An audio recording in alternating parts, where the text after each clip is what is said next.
Damn, I'm cute as hell today. Jeez. I don't know what's going on, dude. Your skin looks so smooth. Some I'm days so pretty. I've been moisturizing like a lot. And damn. Hell yeah. Oh works. no.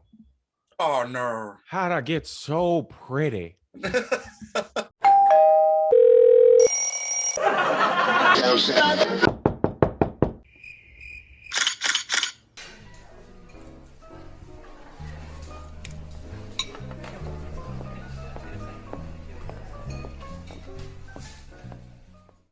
It depends on what you're trying to do. Like, I guess if you try to Leodad de la Bande, los Estados Unidos de América, la República de Nación de... Coming soon to Disney DVDs. We did the thing. Said Welcome it. to Indistinct Chatter. I am Tanner. I'm Austin. I'm Griffin. And I am Vlad. And this Oh, is our shit. show where we're here to talk, have a conversation. We're still figuring it out. This is episode 2. If you didn't watch episode 1, how'd you get here?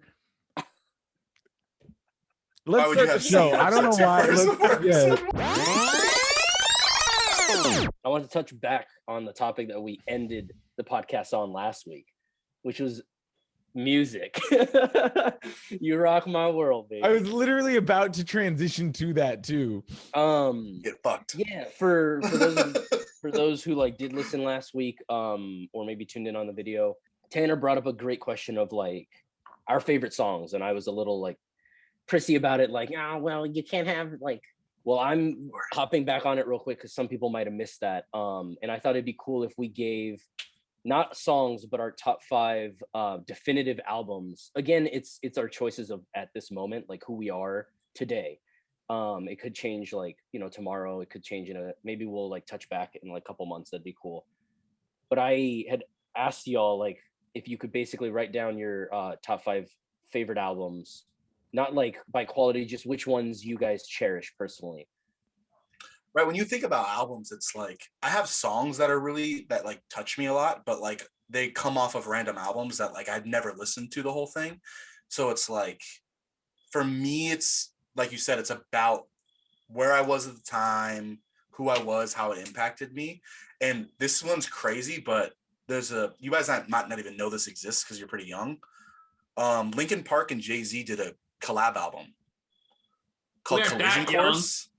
Come I on, don't know, man. dude. Come when on. it came out, I was in middle school, so you guys were like very I mean, young. it's probably like 99 or something like that. No, it's later than that. I'm It like is? 5 years younger than you. It's not like a whole decade or nothing. It's like I'm the old album soul art too. Let's look it up. The album It's art fire, is 100. though. It's 2004, by the way. Oh, yeah, Oh, that's a 4, little yeah. more recent So than I was 99. in middle school. Yeah, you were born in like 2000 or I was whatever. You 7. fucking children. 98, Anyways, screw yeah, you're you. 7. Oh, Dude, like, did you know who Jay-Z was when you were 7?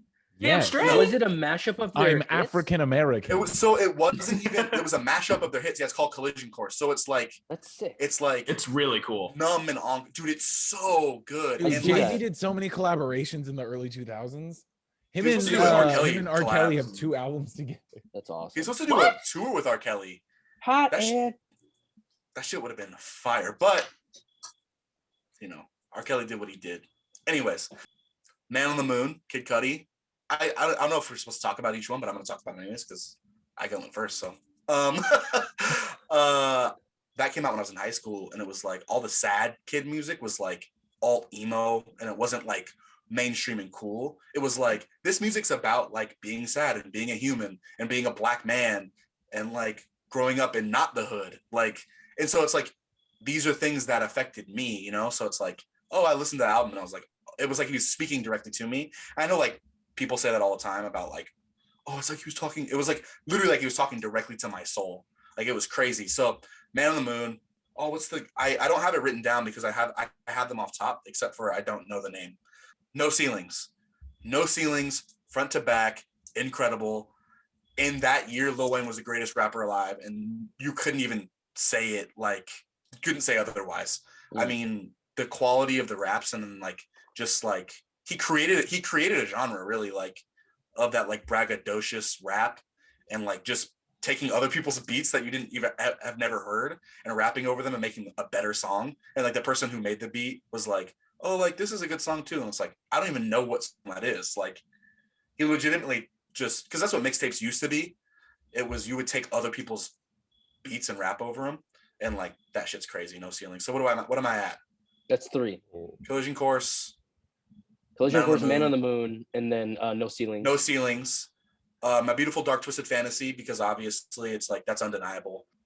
John Coltrane and Duke Ellington. That's the name of the album. It's like literally like John Coltrane and Duke Ellington. It's just good jazz, like just super good, no lyrics. It doesn't even sound, it sounds like one big song, like the album. It's like, I think it's like only a few tracks, but it sounds like one long song. And In a Sentimental Mood is one of the songs up there that like, that's a classic. I want that like played at my wedding. I want that played at my funeral. I want that played at like In a Sentimental Mood. That song is just like perfect front to back. So that'll be my 5. Again, a lot of rap. I'm not like a huge rap hip hop guy. Like that's not like I don't even really listen to it that often now, but talking about like that affected you and like that you could still listen to front to back with no skips, definitely. Hip hop's great. I mean, I don't listen to it as much as I feel like maybe Griff does, but Griff brought up a great point last week that it's arguably one of the most versatile, if not the most versatile genre. Like I've heard so much stuff that I'm like, that has come out of hip hop, like through samples and just through like, I don't know, there's a lot of creativity to it. My favorite thing is soul samples, man. Like to hear like some bars over like a soul sample. Is just, incomparable ninth wonder, buddy. That's why Jamla does it best, if you ask me. Yeah. And that's like the whole thing, like that's where Kanye got big, was his soul samples. It's like you take a gospel song and just take that, like those beautiful hymnal the chorus and big vocals and then just rap over that shit. Like Pusha T, bro. Cocaine raps over hymns. Like that shit's just crazy. So on that note, let me take next on this. My number 1 is, and these are ranked, maybe except the last 2. Easily Late Registration by Kanye West. That album is front to back perfection. Really? Absolutely. I think that is timeless. What any of those first 3, if you said it was your top album, I agree, because it's like I can't separate those. I will say I think Late Registration is the weakest out of the 3. The so Teddy Bear trilogy. Me that's your favorite. Oh, absolutely not, dude. Okay, we can argue after Griff gets his list. Griffin, keep going. He's so pressed. He's so pressed. Kanye, influenced by Dilla and his style of sampling, obviously with the heavy soul, but then Kanye turned it into his own thing with the chipmunk soul. The big thing that I think that he really nailed it with is specifically that chipmunk soul sound, where he would cut up old 70s tracks and turn it into something beautiful and do something interesting with that. And the song in particular that I'm thinking of where he does that is actually on my second album. Home is Where the Hatred Is. It's an interlude with Common rapping through it the whole way, and it samples the song of the same name, Home is Where the Hatred Is by Gil Scott-Heron, which is off his album, Pieces of a Man. And that album is my number 2 top album, and it is the pinnacle, in my opinion. It is like just such great soul music. It's not obviously Motown. It's not the Marvin Gaye and those types of guys that you would expect, but it is something that is just so beautiful. Gil Scott he's a man who wasn't without his troubles, but if for no other reason, one reason to love him is the fact that people call him the godfather of rap. He kind of pioneered the idea of writing rhythmic poems and reciting it over like pretty struck down drum beats. So that's why people call him the godfather of rap. Plus a lot of his content was super politically influenced, like The Revolution Will Not Be Televised or Who Will Survive in America. He was very politically conscious, and the way that he did it in just a straight prose way, if we think in poetry, dude is just absolutely brilliant. And for that matter, it's not like he's just sitting there talking about, civil rights. He's also just so upbeat and cheery, because he also has a song like damn, I can't think of it. I haven't listened to it in a while, and I have one beer in me, so I'm loose. But I mean, like, he has, dude. We're gonna have a collage of just Griff going, and I have one beer in me. I'm twisted, dude. But he has the lighthearted stuff. he has the lighthearted stuff on top of some serious stuff. So Pieces of a Man, number 2 by Gil Scott-Heron, absolutely amazing. Number 3 is Layla's Wisdom by Rhapsody. She is an amazing rapper out of Snow Hill, North Carolina. Just absolutely fantastic. Back-to-back bars from that woman.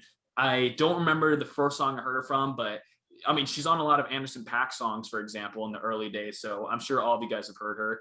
Her sound is always something. Yeah, what's up, Austin? The album's called Rhapsody? No, that's her name. No, the rapper. Oh. Yeah. The album's called Layla's Wisdom. Okay. Yeah, I'm putting that in Spotify. Dude, yeah, I'm looking at these up. And here's the thing, Austin, is part of the reason that you'll love it in particular is she's signed to Jamlaw, which is Ninth Wonder's record label. And so that album is like basically front to back, just straight Ninth Wonder production, cutting it up and absolutely destroying it, who also keeps alive that chipmunk soulful sound.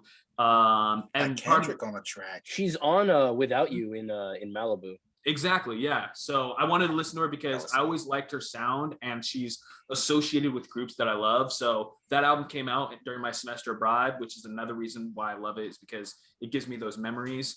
That whole sound is incredible. Like you guys talked about Anderson last week, but even Free Nationals, like the self-titled album, that album, God, it's like there's no miss on that album. No, the whole thing's great. Talk about modern music that's perfect. It's like there's a lot of it, but damn, dude, Free Nationals is just like can't miss. My number 4, Because of the Internet by Childish Gambino.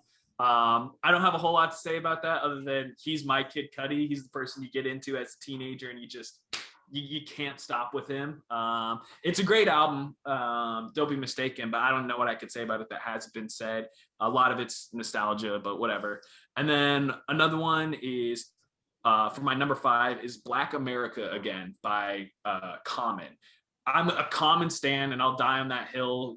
I get a lot of hate for them. Like my dad, for example, he's like, I don't like Common because he's just coffee shop rap. And I'm like, you're not wrong, but screw off. Oh, hey. You know? Yeah. You just don't like John Wick 2. I just don't like Common's shift into being a personality. I don't know why. I just Hotep Common? like it. It's a little weird. Hotep Common. Yeah. I got super into Common because when I was a kid, it was always like, there was like the West Coast, East Coast thing, right? And it was like, where is the rap that my family's from? Like who raps where? And literally when I was a kid, like young, I'm like, who's from Chicago? I got into Lupe, I got into Common, I got into Kanye because of that. Sci-Hi. Lupe Fiasco. I mean, he's insane. He's a crazy person. He's weird. Broken spit, like front to back. Like he doesn't need a chorus. He could just bars. They might not make sense. Well, was it you I was talking to about his album Drogas Wave, or was that Vlad? It wasn't me. Oh, no, it was me. It was me. You? Yeah. It's new. Is it new? It came out maybe 2 years ago. For the viewers, and I'll keep it brief because I want to briefly touch on my my honorable mentions. Watch Mojo honorable mentions. Yeah, exactly. Lupe Fiasco's album, Drogas Wave, was really interesting, but it also shows just how weird that man is. It was a heavy concept album that was basically its goal was to create a mythology around African Americans, not Americans, but African Americans. And so the way he established that was he had these like fictional stories in his writing about these slaves who, as would happen a lot through history, they would jump over the edge of the boat because they thought that death was better than the stuff that they were about to face or the stuff that they were currently facing with those 30-day trips across the sea. And when they went and they sunk themselves and they were trying to drown themselves, they realized that they could breathe underwater. And so the whole mythology of this is there's these groups of slaves who made it their goal to sink other slave ships and teach other slaves how to empower themselves and stay alive despite the adversity and everything. And what is that called? Drogas Wave. That sounds incredible. Dude, it's such a ridiculous album, and further proof that it's ridiculous is it's 2 goddamn hours. So exactly. Hell yeah, that's a road trip album right there. It is a road trip album. But is that Amigos album? What's going on? So you're going to check out through it a whole lot, but at the same time, you're going to, at the very least, when you are listening, you're going to realize this is incredible. He's a weirdo, like who thinks about creating a 2-hour album with that kind of mythology to it, but I love that. Fantastic. There's a song called King Nas. Watch out, Tanner. I know you don't like Nas. Uh-oh. Stop. Uh-oh. The East Coast is coming for you, Tanner.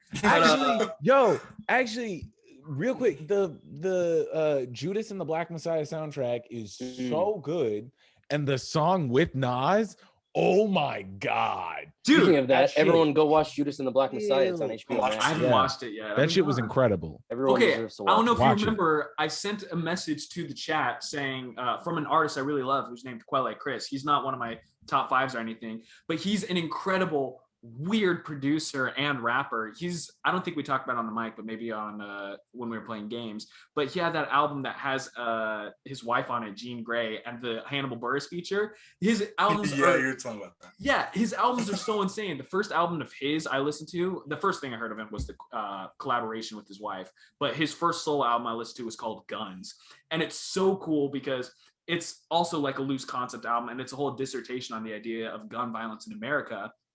And he has a song, the same name as the album, called Guns. And he's literally saying in the chorus, it's a really nice production that you could fall asleep to because it's like really hypnotic. But the content of the lyrics is terrible, where he's saying, I'll be in your city, coming to a city near you. And he's singing it in a lullaby fashion, talking about gun violence. He's like, yeah, I'll go shoot up your schools. And he's saying it super casually. But then he has another line talking about it's like a harder song. It's called Obamacare.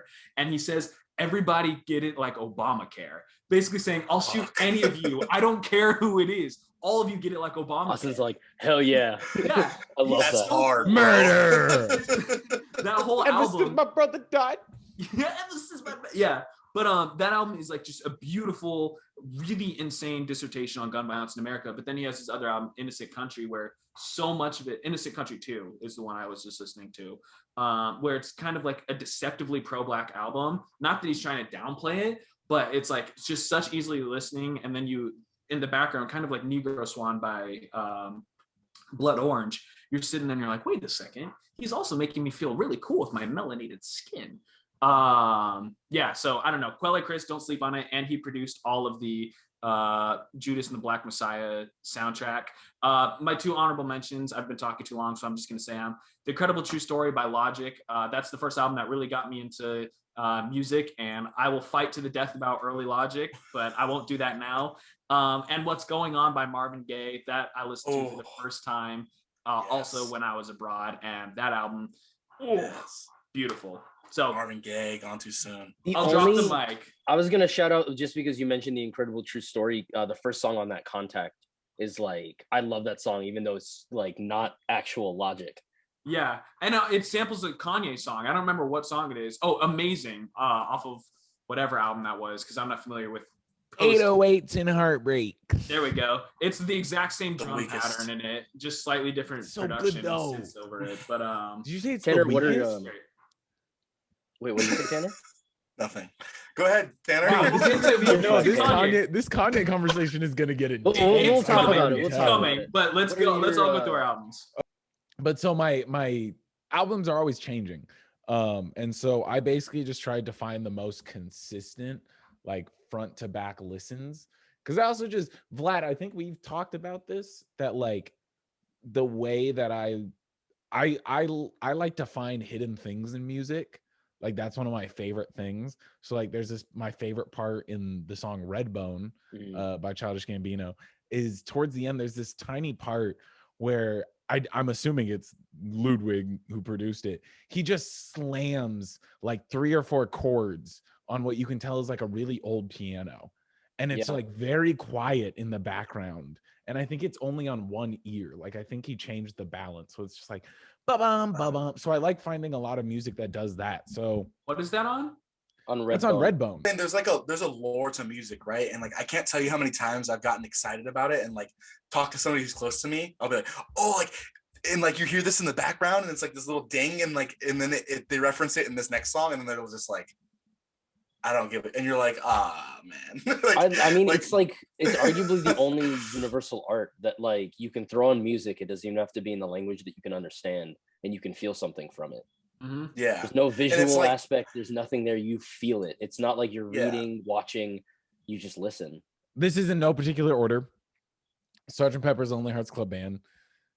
Goodness gracious, is that full? I think another thing that's cool, I should know what year it came out. I want to say it was 68, maybe 67, but it felt, at least to me, in my where I was when I was discovering this music, it felt very innovative to me because they did do a lot of playing with the balance of sound, and like things were very 67. quiet in one ear, and it was just like, oh, this is really fucking cool. Like I don't hear this a lot. And they did it in so many songs to the point where some of it feels unnecessary. That's one of the greatest. And then I have Awaken My Love by Childish Gambino, because it's such a fantastic album. It has so many good memories attached. It always comes up. Like it's been out for what, almost in December, Almost it'll be 5. 5 years, Yeah. right? I struggle between putting that or Because of the Internet. Yeah, same. It's they just like, they are timeless. I find it interesting because last albums. week you were torn, Tanner, and you chose because the internet. Well, because that's how I was feeling at the moment, and it was just like, but like thinking about what is the, like Austin said, what is the better album? Oh, Awaken. Absolutely 100%. Awaken My Love. I have to go with Awaken My Love. Next I have You're the Man, which is Marvin Gaye, which I just find extremely interesting, and I love that album because it's new. Like it came out either last year in 2019, and it was like it was a lost album, and then it came out and I just listened to it and I immediately fell in love, because it also, I think it was last year, because it rang, no, it was 2019. Don't ask me how I remember that. It came out in 2019, but it just rang very true with things still going on, where it was just like, wow, this album was recorded in the 70s, was literally lost, found, released, and the message is still almost the That's exact. Marvin Gaye for you. Like, yeah, no. There's a reason in Winter Soldier, what freaking Sam Wilson to Trouble Captain Man America's, soundtrack. like, That Trouble Man actually, I soundtrack. listened to that one day. That's a fucking fantastic. Like, listen album. to that. Everything you need to know. Next, I have Damn by Kendrick Lamar, but the I don't like that face, Griffin. Interesting. That's the one that the deluxe version where the track list is in reverse. That shit, I always listen to that album whenever I'm driving between San Diego and LA. I don't know why, but for some reason that track list and that album in that order, it's fucking incredible. Well, does it hurt you that you'll never see the Black Panther trailer with DNA over it? No, I will see it. I will see it one day. Bro, that last song on that album is just like if you want to cry to like a hard gangster rap song, just put on Duckworth and just like, dude, the story is just like insane. Just the ending of it. My God, dude. What's his name would have shot Ducky, then Top Dog would be in jail, and I would never be a rapper. Like that, or I would grow up without a dad. Like that shit was, my God. He says, if Top shot Ducky, then he'd be in jail for life, and I would grow up without a father and die in a gunfight. Yep. Yeah. Fuck me, dude. Oh, it's insane. Finally, my fifth. Actually, it became a toss-up today. Prince's self-titled album, because I had actually never heard it, and I am a decently big Prince fan, but I, for whatever reason, have never heard that album. So I queued it up. It only has 9 songs. It's a 40-minute album. Yeah, Prince is well, here's the thing. The first song is I Want to Be Your Lover, which is 7 minutes, and only 3 of those 7 minutes is the actual song. The outro is 4 minutes, and it's the same thing on a loop, but it wasn't a loop. Prince just played each part for 4 minutes straight to record it, because he's fucking incredible. Yeah, he's a fucking psychopath. He also played every single instrument on If Doves Can Cry. He played every single instrument. Yeah, When Doves Cry. That's a great song. I was not raised in the Prince household. I mean, I'm sure my mom was in, but we weren't huge into Prince. I don't remember hearing him ever. But I listened to Purple Rain within like the last year for the first time. I wanted to cry basically as soon as so good. Oh yeah, holy shit. Beautiful, absolutely beautiful. And I need to listen to more Prince. But so it's a toss up between that and The Fine Line by Harry Styles. Fine Line almost made it on my list. That album is so good, and you can play it. It's perfect for when you get dumped. Like it's literally, that's what it's for, or just a breakup in general. It's just like really nice to listen to in general, because Harry Styles has a good voice, and they're just like, it's just a beautiful album. Like, actually, it doesn't matter at what point you are in your life or like what relationship, wherever you are relationship wise, that album can make you cry if you listen to it on like a night drive. And no song falls flat on that. That and Hozier's Wasteland Baby are both like albums that I can listen to like no matter what the weather is, what I'm doing. It's like we were talking about Ram last week, which will make a reappearance on this. But yeah, those are great. So I'm gonna do a little huge shout out to Eagles because they're not actually on my list, despite them being my favorite band. I mentioned last week just because I grew up listening to them all the time. I misspoke. I said Witchy Woman's off their second album. It hurt to rewatch the footage and see that I said that because it's off their first album. And I said Desperado was their third album, and it's actually their second. I was like, oh man, if anyone actually likes Eagles, what are the odds that people watching our stuff like Twitter's Eagles? About to burn us alive. I was like, no, I know this stuff, I swear. But I love Eagles, Hotel California. I actually love the album, but obviously that song's my favorite. But strictly speaking, albums and my actual top 5, because the Eagles don't make it on there. I don't think any of their albums don't like hurt me anybody, but I don't think they're strong enough to make it on my list. Yeah, fuck the Eagles. You know what? I'm changing my mind. My honorable mentions, since Griff mentioned that, and I was heavily considering whether I should mention them or not. I'll give 2 to match Griff's 2. Are Arctic Monkeys AM and AC/DC's Back in Black, just because those are big high schools, big like albums from my high school days. I'm going to highlight Arabella off of AM and Rock and Roll Ain't Noise Pollution off of Back in Black, which is my favorite AC/DC and arguably my favorite rock song. But my actual top 5, so number 5 is The Weeknd's After Hours, but the deluxe version. And I'm going to cheat, and I'm going to also throw on his, what was it? It was like his like single, he like released another thing that was like the remixes, After Hours remixes, like the EP that he released separately. Because the Blinding Lights version on his remixes, I like so much more than the actual song. But number 5, so I'd put The Weeknd's After Hours deluxe version, also the remixes. I'm putting them together, and I'll highlight Faith off of that album. This is me answering the question from last week too, which Tanner asked just about songs. My number 4 album is Justin Timberlake's Future Sex Love Sounds. It actually hurt me that I forgot about it last week, because Justin Timberlake's like a huge solo artist from my childhood. I listened to especially that album a lot. I will admit it guiltily. I love NSYNC. Like, I love JT's vocals. I just called him JT, and that like is not a good thing. After Future Sex Love Sounds, I would highlight What Goes Around Comes Around. That's easily my favorite song of his. Agreed. And then my 3rd album, so number 3, would be Kanye West's My Beautiful Dark Twisted Fantasy. Not only is it my favorite song on the album, but I think it's the best song on the album. I would argue I'd highlight Gorgeous. You were gonna say that. Yeah, you thought Devil in a New Dress, didn't you? Yes, because that is the best song on the album. Nah, man, nice try though. That's the one with Ross, right? Here's the thing. It's a great song. Best Ross verse ever. I agree, but if I had to pick between Rick Ross and Kid Cudi, I'm going Cudi all day, and that's where I will draw. No, but it's fucking it's wow. I can't think of his name. The producer who plays guitar, Mike. It's not Mike. So you can't think of the name, so that means Gorgeous is better. Griffin. So number 2 for me is of course Daft Punk's Random Access Memories. I'm gonna highlight Beyond off of that. That's probably my favorite song off of that album. That's the one I actually thought you were talking about last week, Austin, when we were talking about Within. But I'll highlight Beyond off of that. And then finally, last but certainly not least, his name's been mentioned probably the most in our conversation, is Childish Gambino's Awaken My Love.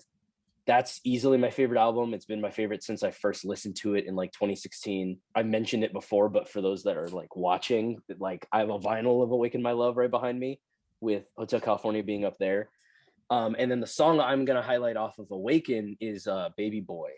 That's my favorite song. Beautiful track. I would argue Terrified is the best song on the album, but I would actually argue that the hidden song on the vinyl is the best song. The Night Me and Your Mama Met, but with vocals? But with lyrics and vocals. Mm-hmm. He did it live at a concert. It's so good. I will literally set up my whole ass record player and I have the box set of Awaken My Love. So it's just a Over your lot of toilet. pieces. I will set that shit up just to listen to that one song. Yeah. Because it's such a good song. That's what I would say is the best song on that album. See, here's the thing with me and Awaken My Love. There's nothing wrong to say about it, so don't think my tone started that way. Griffin love that album. hates Awaken My No. Love by Childish I love that album Gambino. so much. Actually, yeah, shut up, Tanner, because like I said, I was in between Because the Internet and Awaken My Love, but there's no but there. Awaken My Love is absolutely the better album, as we all seem to agree. And I love that album so damn much. I saw Childish Gambino as soon as he tweeted the link pharos.net back in August 2016. I immediately downloaded the app, and I didn't know what it was, but I was doing the math to calculate and everything. And then once he just said, hey, buy a pass for $99, but he didn't say what the pass is for. I'm like, okay, I'm going to do it because I just love Gambino that much. The event, I think, was on September 9th, if I remember correctly, in 2016. And that's where he debuted Awaken My Love in a massive dome that had 2,500 people in it. And he had state-of-the-art, at that point, experimental technology from Microsoft in it, like ridiculous projection technology to make it look like you were in a massive world. And like there would be these massive kind of like, think Coco Pelli like stick figures that would be like having battles all around you, and like they'd be shooting fireballs at each other, and like I think there was some kind of AC technology to like make it feel like it was ambient as well. There'd be points where it would be raining down as well, and you would genuinely start shivering. Like it was a 4D experience. And on top of that, he debuted, I believe, the first 3 episodes of Atlanta there as well. And I was there just having the time of my life. I have so many amazing memories for that album. And again, it is the better album of them. It can't be understated. You saying Coco Pelli just fucking click something in my brain that I don't like. Continue. Thick in I just Arizona. needed to say that to you. Good God. But yeah, no, it's such a just perfect album through and through. And I love that it's like just a love letter to his son and putting him on game the whole way through. But I would say probably the reason that I would edge out Because the Internet over Awaken My Love is the simple reason that I wouldn't care about Awaken My Love if not for Because the Internet. Have any of you read the Because the Internet screenplay? Of course. No. Okay, so I have the vinyl of Because the Internet, and it came with a physical copy of the screenplay. And I'm like, I think it was the 5th anniversary. I was living with my mom again in Phoenix. I was off that day. I had nothing to do. So I set up my record player and I was like, I'm going to read the screenplay because I had owned this record for like 2 or 3 years. I had never read it. I knew I had it. By God, one of the best screenplays I've ever fucking read. And the fact that literally in the script it has cues to be like, start this track now. I've heard about that. Yeah, it's the way to be done. And I've heard I'll about say that this now that I think of it. to Vlad and Austin: read the screenplay. Period. It is absolutely fantastic. I haven't read it in years, but it was great. But afterwards, I recommend, and Tanner, you as well. If you don't know about this, do all of you guys use Spotify? Or Yeah. It doesn't matter what you use, I actually. was talking about the secret song. No. Oh, but that's it's like a Spotify native thing, but it's publicly distributed now. There's a podcast called Dissect, which just does really deep dives on the albums. Oh yeah. They're currently doing one. It was released a long time ago, but now it's being publicly released to the rest of the people who don't use Spotify. They just finished a season on Because the Internet, and not only are they not psychoanalyzing, but just generally analyzing the entire album, like lyrically, literally line by line. They also talk about the screenplay and how they interact with each other. They also talk about the production really in depth. They'll be like, Ludwig on the song Telegraph Avenue, he was using African drums, but he twisted them and pitched them this way, and this is what that means, and all that kind of stuff. Here's the thing about the screenplay, for me at least, what makes it fucking inspiring, but also just like why it's so good is I am a filmmaker and a writer and whatnot. And within my writing, what I try to always do is mix like a screenplay with like a novel. So a lot of the times I will put how a character is feeling or things that aren't necessarily in a screenplay. And the reason that I do it is so that you can watch the movie while reading the script. So you understand exactly what the character is feeling. You completely get, because the internet, the script does that so perfectly that it's such a fucking, because it's literally how, like, Donald Glover writes how I wish and how I attain to write, because it's literally just like, that's, I've read a lot of screenplays and a lot of shit just in my life, because the internet is one of the few screenplays that I'm perfectly content never seeing the movie. Like, if it never gets made, I'm perfectly content because of how well written the screenplay is and how visual you can see it just from reading it, that you literally don't, like, by the time you're done reading the script, you're like, I just watched the movie. And especially with the added element of the album playing at specific points in the script, oh my God, it's such a good experience. Like, it's just an incredible experience to walk away and be like, wow, I just watched a movie without actually watching a movie. Like, it's In my mind's eye. Honestly, it's a very rare experience that I don't think a lot of people can have. And get Lil Uzi's gem and just Oh God. Before y'all yell at each other, I had a random question that a coworker of mine actually asked me. It was basically, what if Pitbull was all we had? And so it was a would you rather. It was, would you rather? Yeah, I've heard this. Yeah, I think I've asked you before. It was, would you rather have no music or every song be recorded by Pitbull, right? No, not that. It's, would you rather there be only one song to ever exist and it's a Pitbull song that everyone can cover, or every song that we've ever listened to and know about is still a thing, but it can only be performed by Pitbull? Well, Pitbull rules, so the second one, because Pitbull fucking slaps. Here's my question. Yeah. Does the production change as well? Like, does it turn into full just Pitbull? The voice. Everything's the same. It's just Pitbull is the one singing it or rapping. I would do that. I'm down with that one. Yeah, that's what I would. Pitbull's fine. It's the easier choice. Yeah. Well, also, it's fine, man. But question. I don't think anyone would prefer Bohemian Rhapsody performed by Pitbull. Have you heard the song "Damn It, Man"? No. By Pitbull. This is before Pitbull was Mr. 305, Mr. Worldwide. He was a rapper and he spit bars, dog. Listen to "Damn It, Man." So here's my question: I mean, it's not going to change my answer. I'm firm in that. But is he trying? Because, like, if we look at, we were talking about Redbone earlier.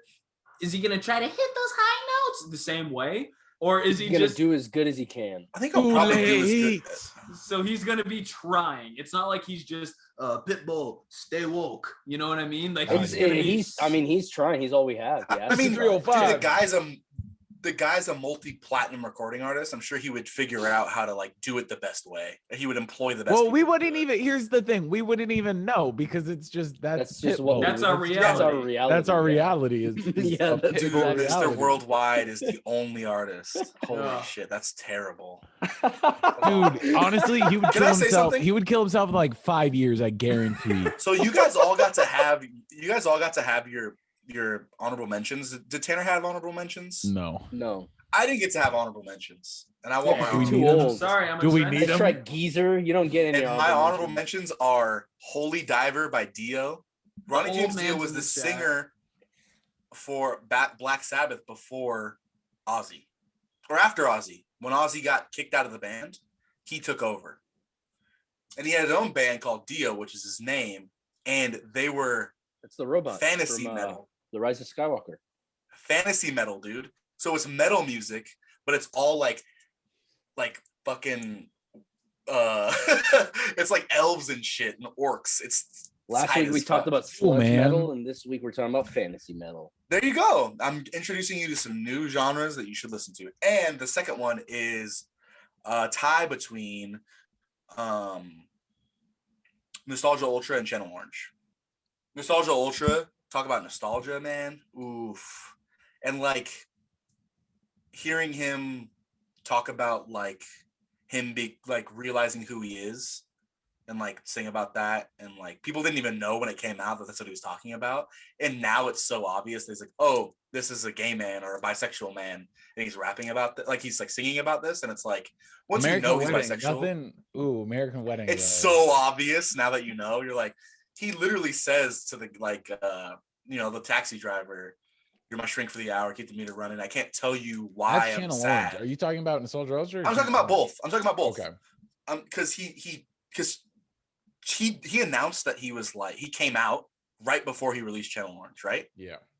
And so it's like some of these songs we had heard before, and we're like, oh, like he must be talking about something. But it's like, dude, once you know he's, you know, coming out, you're like, oh, this makes so much sense. And then they go back and listen to Nostalgia Ultra. It's like, oh yeah, duh, obviously. So anyways, yeah, I just want to shout out Frank Ocean. I know you're listening to the pod, Frank, and I just want to say you're the GOAT. Griffin, let's Yes. shed some blood.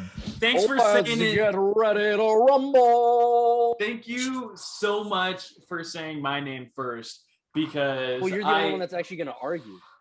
Yeah, Oh, that's no, I true. have something. We'll get to Austin's bitch of an argument later, but let's hear Guys. let's hear the graduation series. I'm right, argument. dude. Mhm. So my rule of thumb with Mr. Kanye West is if it doesn't have a teddy bear on it, don't listen to it.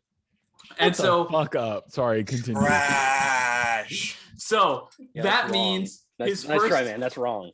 But there's only one exception to that case, which is Life of Pablo, but I'll get to that. Oh, My Beautiful Dark Twisted Fantasy is the best album Let of me the 2010s. Come Let me on, Griffin. So the Teddy Bear albums, that would be his debut, College Dropout. That would be his sequel, his follow-up, which is the sophomore album, Late Registration, and then finally Graduation. First off, he screwed up because it's a college album and he only has 3 as opposed to 4. But I guess some people are accelerating. there's a pre-album.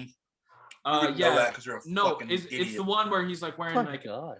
I know what you're talking about with it, and I've listened to it, but go screw yourself instead, kid. So my thing is, I don't, minus Jesus is King, I don't think Kanye has a bad album. I think that he has a pretty spotless discography. I think that he is great at constantly changing what music can be, and the idea of how to change up his production styles. He changes so much, even in the first 3 albums. Can I get a ranking of Kanye West albums? There's too All many. of It's them, gonna take or too those long. first 3? No, like literally all. I personally believe that you can in fact rank Kanye's albums. I can't because I only listen to 3 of them, but that's besides the point. Actually, no, that is my point. Kanye is great, and he's proven that you can do all kinds of things in such a short amount of time. And for that, I will eternally love the man. That being said, everything after Graduation, I just personally don't find any inspiration or It's just connection. different, though. Well, I'm saying I do not connect to that sound, that production style, as much as I do the first 3. And that's not to say that the first 3 are homogenous, because they're far from homogenous. They're completely different. College Dropout, the debut. But then what's different between him and Gambino? Because y'all talk about old Gambino and Awaken Gambino like they're the same person, but they're completely different styles. They're not. Oh, It's no, I completely don't different talk about them artists. that way. I do not talk about them that way. I just love all of Gambino. But how come like you're cool with listening to Because the Internet and Awaken My Love? But with Kanye, it's like if it ain't those 3. No, throw it in remember the trash. Griffin He doesn't doesn't like know. Awaken My Love. Oh, that's true. We have talked about this. Griffin doesn't like Awaken My Love. No, and okay. Tanner doesn't like Nas. Here's the thing. Tanner I don't actually like doesn't The like Nas. production style changes, yes, but it like this is my issue with fucking Tyler the Creator and Tyler the Creator fans. It's like with Tyler the Creator fans, you get one of 2 Watch things. yourself, brother. What'd you say? I said, watch yourself, brother. A lot of Tyler the Creator fans that I have seen on the internet. There we go. You get one of 2 things. You either get people that love his old stuff and basically are like his new shit, like fuck that, like it's not Tyler, like it's not OF, it's not Odd Future, fuck it, blah blah blah. Or you get the opposite, which is like people who only have listened to Flower Boy and Igor, and they're like, that's it, like we love Tyler, da da da. But it's just like they would cry if they listened to like Bastard. Like they but would literally weep. The thing is, I've been a fan of not to be one of those people, but I've been a fan of Tyler the Creator for a long time. Like right when I was in high school, it was just like like Goblin. And I'm the type of person, if I fall in love with an artist, I try and listen to all of their stuff. So I fell in love with Yonkers and Goblin like a lot of people, but I went back and listened to Bastard and listened to stuff. And I remember listening to Flower Boy and like the end of Flower Boy, I was so, weirdly enough, I was so proud of Tyler. And I actually think I texted Austin because it was just like, I had looked into this artist, I had invested in this artist, and one of the big things he said was he really wanted to be a producer. Tyler the Creator has always said for a long time that he wanted to be a producer. And if you listen to Flower Boy, he's not on it a lot. It's a majority of features, and you can tell that Tyler produced the majority of it. And so I remember listening to Flower Boy and being like weirdly proud, because I was like, this artist who I have followed and listened to is finally doing what they want to do, and that's just produce. And this is growth. And if you actually love an artist, you should love everything they do, because it's just their next step in their evolution. Well, and I mean, it's just like proven. And so that's my thing with Kanye is like, the Graduation series is fucking incredible. You can't deny it. It's some of his best, but I don't think because it's his early stuff, it is his best. I do think My Beautiful Dark Twisted Fantasy is his best. And then you go to Graduation, and then then College Dropout, then Late Registration, I would say is his his fourth best album. Because it's just it's got so many strong hits on it, but it's nowhere near Jesus Walks and Kanye's New Workout Plan and Slow Jams. But then on the other side, you've got fucking Barry Bonds, which is a deep cut, but it's so fucking good. So fucking good. Y'all listen then you to have the Drunken skits? Hot Girls. If you go back and listen to those albums, do you listen to the skits or do you Absolutely. Yeah. I know them I'll word skip for them. word. If I'm listening to it, I have to listen to the What the whole. fuck was that, Kanye? Oh my god. I've been walking around Use so the nigga. constantly for the last week. I just guess doing that the adds intro. into like the different tone, because if you like in Dark Twisted Fantasy, the only real skit thing is at the end of Blame You might Game. think you peeped Christine, but you No, haven't. the That's like pretty- Oh, the last Chris second, Rock. Yeah, the Chris Rock stuff. That's the You only reposted his pussy. That Who was told such you a to bad repost? Chris Rock. Oh my Oh, Who god. told you to repost your pussy? Kanye Easy did. That shit's hard. reposted my pussy. easy, dude. Yeah, that I shit's was hard.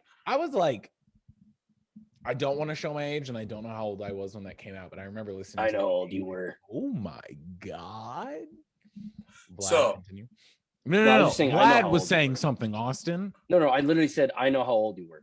Continue to talk. To talk about Tyler, first of all, like I think you don't owe the artist anything to be like, I have to like this and cape for them, right? You can not like it and then still appreciate the fact that they're changing and they're doing what they want. But if it doesn't agree with you and you don't like it, move on, and that's fine. Like obviously it's they don't owe us shit, we don't owe them shit, right? They don't owe us that, like, keep making the same music. Because if Tyler kept doing that, he would have disappeared. The music he made was so of that era. It made so much sense that it like came out then, and the year that it came out, and like it was like this weird like peak internet right before it was gonna plateau and drop, where you could still put, and like, not to say like you should say the F slur and the like these things, but like you could still use that in storytelling without the like, you know, people jumping on you and being like, you shouldn't ever say that, right? He used language in the way that he like spoke, and his voice and the characters he created to tell such a beautiful story. And like me and Tyler's a couple months younger than me. I think he's like 2 or 3 months younger than me. When I was a kid in high school, I used to post on a forum called Hypebeast, and Tyler the Creator used to post on there. He'd post on Hype Track, and he'd post the demos of these songs. And when he would post them, I was never a fan of them because they were incomplete. And he was trying to sound like Lil B, right? You know, if you ever listen to Lil B's music, it's super incomplete. Oh yeah. But Lil B's amazing. He can still tell an amazing story, and like he's like his rhyme schemes are great, and like people don't appreciate it for what it is, because I think a lot of people get caught up in the cerebral part of rap and music, and not to just like listen to it and like shut your brain off. And like, not to say that you do that with Tyler Creator's music, because that's the complete opposite. You need to look at it like a story, like a screenplay. And like, that's the thing about Tyler. If you knew anything about him, if you like were a real big, huge fan, you would listen to like his interviews and like realize this guy was making movies. He wasn't making music. His albums are films. And so like he's playing a character, and like this new Tyler, he's finally like himself. Yeah. And so this is how that's why the music sounds this way. You can like listen to like Bitch Suck Dick and like French and like hear that he's like, oh, like he's rapping and like saying this awful shit, and like go listen to Earl and like hear what he says on that song. And like people don't realize he was playing a character. That was a character he was putting on. And now this like doesn't he have a character on all of his albums? Yeah, he is a character. He has like he's making films, like they're just audio versions of films. Well, like, and so he has all these characters. Wolf originally, I think that's his third like studio, fourth, or his second like studio album. Wolf, I remember when the album was out for a little bit, and then he released a trailer for a movie for Wolf. Oh yeah, Wolf was actually the second. But there's like mixtapes and shit, which never came out. Like it literally said at the end of the trailer, coming 20, and then it was just like blank. Mm-hmm. And it never came out. What's crazy about like knowing you, Tanner, is that you remind me so much of him and his personality. Because it's like you want to make this shit, and like you're like, dude, just like trust me. Like I know it's hard to like give somebody a bunch of money, but it's like there's these young people who might not have the prove it, and like they might not have like the accolades to prove it, but it's like somebody trusted. I mean, Clancy trusted Tyler, and like he's like, I'm gonna bring all these shithead kids with me that are from Ladera, and they're like not from the hood. They're like these weird alt black kids, and I'm gonna destroy your apartment, and I'm gonna piss everybody off, but just keep trusting me because like I'm making a movie. And like we go back and you like watch interviews and you like listen to his music, it's a movie. And I think he gets that from being a fan of Pharrell and Kanye, because like if you go back and listen to Kanye, it's the same thing. Kanye's making that's what movies. All the skits were. This is cinema. Yeah, that's what all the skits were. And it's so it's like talk about great producers.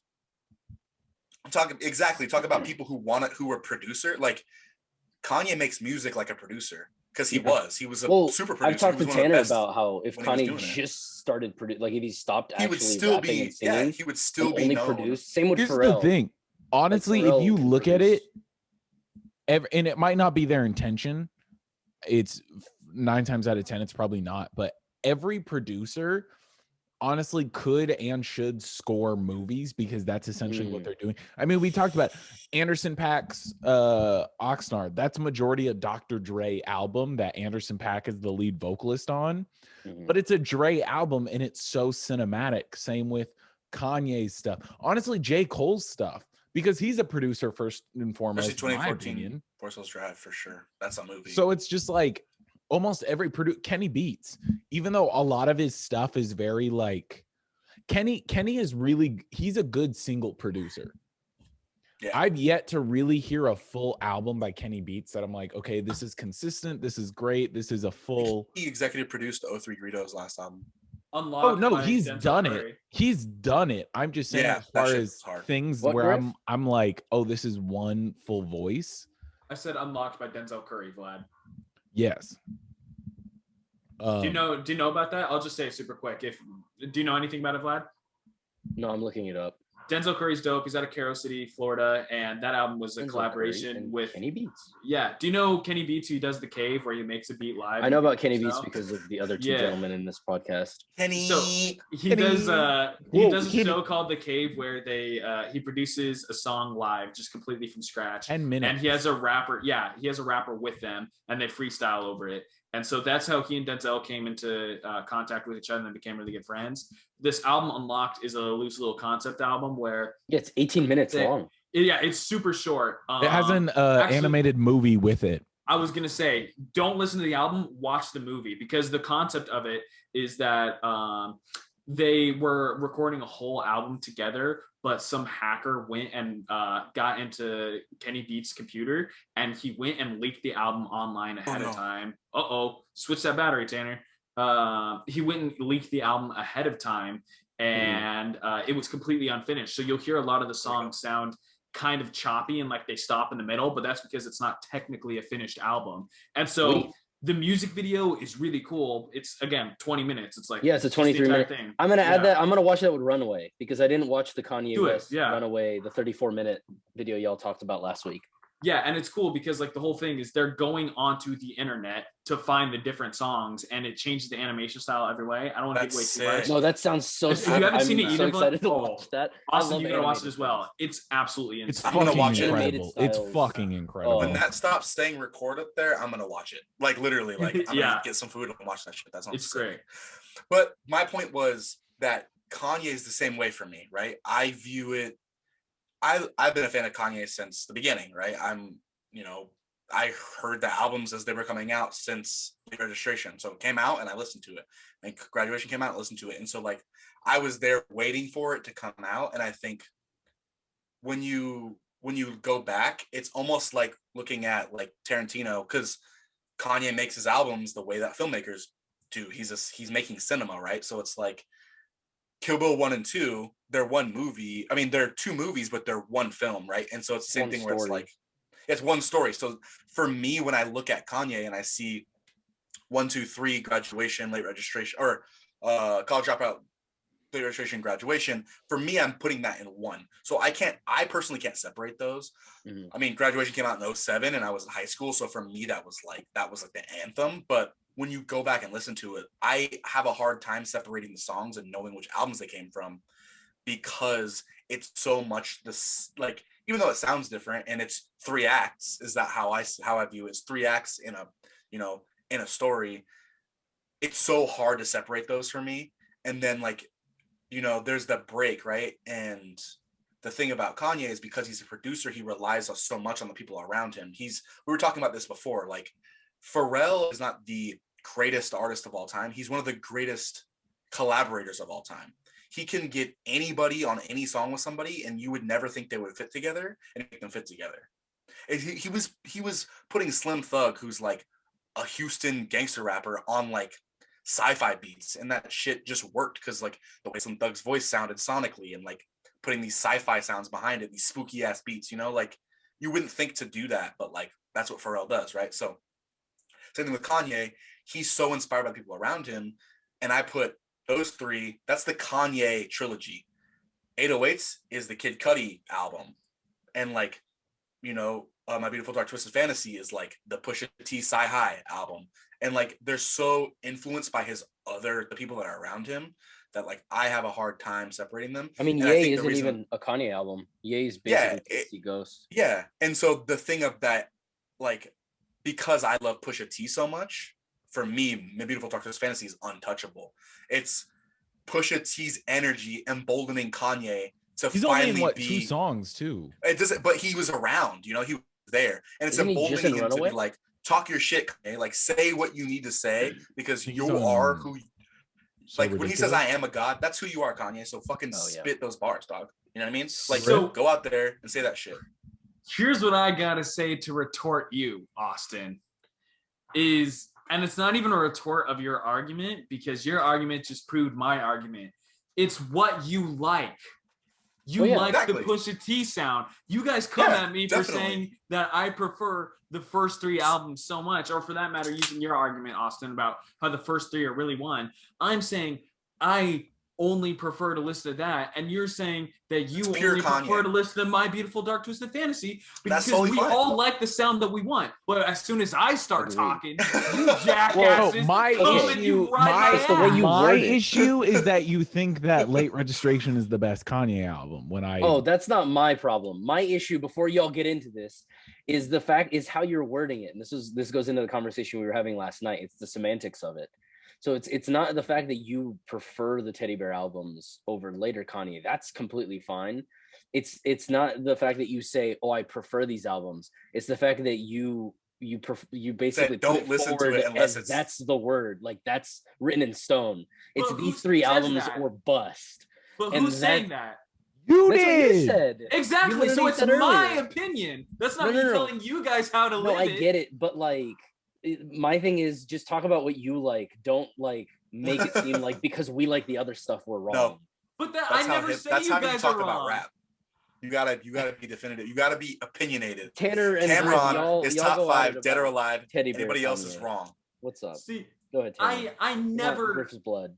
I never ever say that you guys are wrong for liking it because I started my conversation by saying I acknowledge that he's great, but my opinion, okay, Tanner, Hey Griff, look at me real quick.